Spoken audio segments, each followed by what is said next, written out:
আলহামদুলিল্লাহ। বাংলাদেশ সুপ্রিম কোর্টের আপিল বিভাগের পূর্ণাঙ্গ বেঞ্চ জনাব এটিএম আজহারুল ইসলাম সাহেবকে সকল অভিযোগ থেকে বেকসুর খালাস প্রদান করেছে।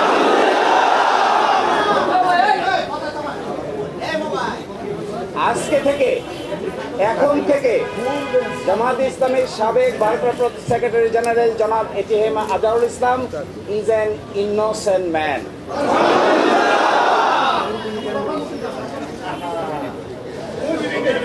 এই রায়ের মাধ্যমে আমরা মনে করি সত্য জয়ী হয়েছে, মিথ্যা পরাজিত হয়েছে। Truth prevailed and falsehood defeated.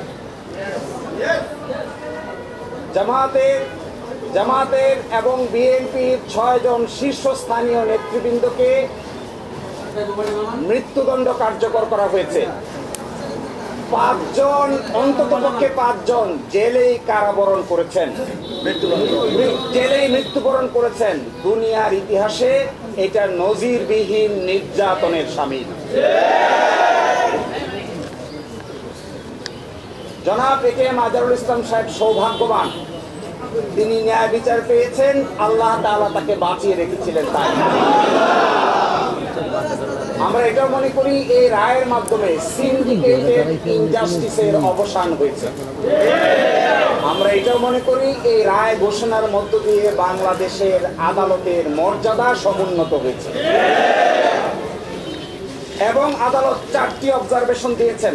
তার মধ্যে প্রথমটি বলেছেন, অতীতের রায়ে বাংলাদেশ সহ এই ভারতীয় সাবকন্টিনেন্টের ক্রিমিনাল বিচার ব্যবস্থার পদ্ধতি চেঞ্জ করে দেওয়া হয়েছিল, এটা ছিল সবচাইতে বড় ভুল।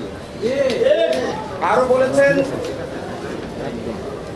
আদালতের সামনে উপস্থাপিত সাক্ষ্য প্রমাণ অ্যাসেসমেন্ট করা ছাড়াই জনাব এটিএম আজহারুল ইসলাম সাহেবকে ফাঁসি দেওয়া হয়েছিল। এবং আরেকটি ইম্পর্টেন্ট কথা বলেছেন যে পৃথিবীর ইতিহাসে এটি একটি ট্র্যাভেস্টি অফ ট্রুথ, অর্থাৎ বিচারের নামে অবিচার। আরো বলেছেন, যে সমস্ত তথ্য প্রমাণ আদালতে হাজির করা হয়েছিল অতীতের আপিল বিভাগ তা সঠিকভাবে বিবেচনা করতে ব্যর্থ হয়েছে। ফলশ্রুতিতে আজকে জনাব এটিএম আজহারুল ইসলাম সাহেবকে বেকসুর খালাস প্রদান করেছেন। বাংলাদেশের ইতিহাসে নয়, পৃথিবীর ইতিহাসে এটি একটি নজিরবিহীন ঘটনা হয়ে থাকবে। এরই মাধ্যমে আমরা মনে করি ন্যায় বিচার প্রতিষ্ঠিত হয়েছে, সত্য বিজয়ী হয়েছে, মিথ্যা পরাভূত হয়েছে।